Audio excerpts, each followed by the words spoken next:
আসসালামু আলাইকুম। আশা করি সবাই ভালো আছেন। চাচ্ছিলাম না এই বিষয়টা নিয়ে ভিডিও করার জন্যে, তারপরও কয়েকদিন যাবৎ দেখতেছি যে সোশ্যাল মিডিয়াতে খুবই ভিডিওটা ভাইরাল। সেটা বিষয় না, বিষয়টা হলো যে কিছু পাবলিক আছে না, বলত বলত বলত টাইপের, তাদেরকে নিয়ে এই ভিডিওটা বলা, তাদেরকে নিয়ে এই ভিডিওটা করা আমার। থটস অফ বিল্লাল নামে, থটস অফ বিল্লাল ভাই যাকে বলে,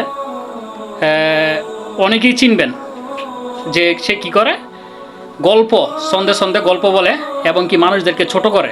গল্পতে কিছু কিছু সন্ধ্যের ভিতরে দেখবেন যে আমি টাকা পয়সার মালিক হয়ে গেছি, অনেক টাকার, পারাবতীর বেশি যারা আছে তারা আমাকে নিয়ে হিংসা করে, এরকম কিছু ভিডিও বানায়। এবং আমার ভিডিওটা তার কাছে যাবে কিনা আমি সেটা জানি না, কিন্তু তার ফ্যান ফলোয়ার আমার সাথে অ্যাড আছে, তাদের উদ্দেশ্য নিয়ে এই ভিডিওটা।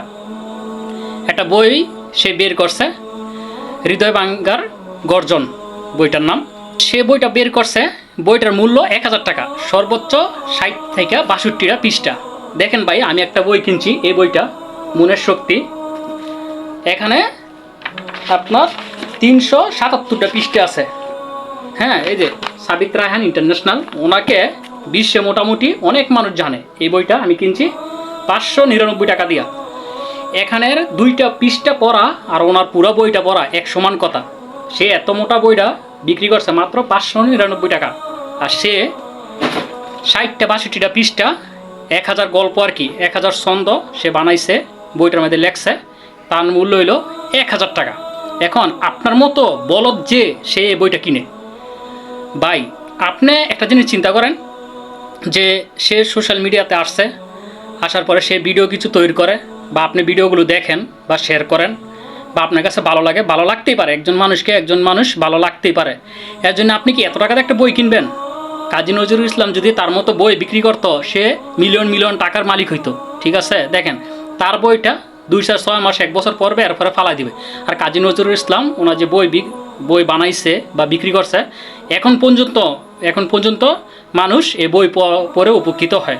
এবং এই যে কিছু কিছু বই, ইসলামিক বই আমি নিয়ে আসছি, সামালে তিরমিজি অনেক বই আছে, এটি 300-400 টাকা বই।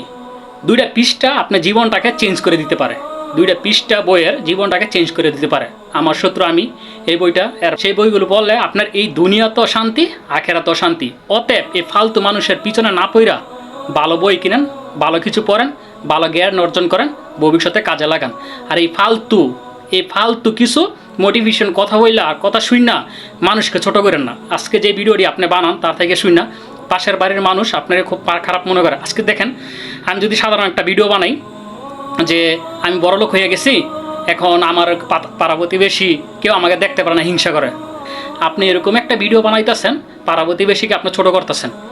অতএব এই ফালতু জিনিসের ভিতরে না দৌড়ায়া, ফালতু বই না কিনা, ভালো বই পড়েন, ইসলামিক বই পড়েন এবং জ্ঞানের বই পড়েন, জ্ঞান অর্জন করেন, ভবিষ্যতে আপনি কিছু একটা করতে পারবেন।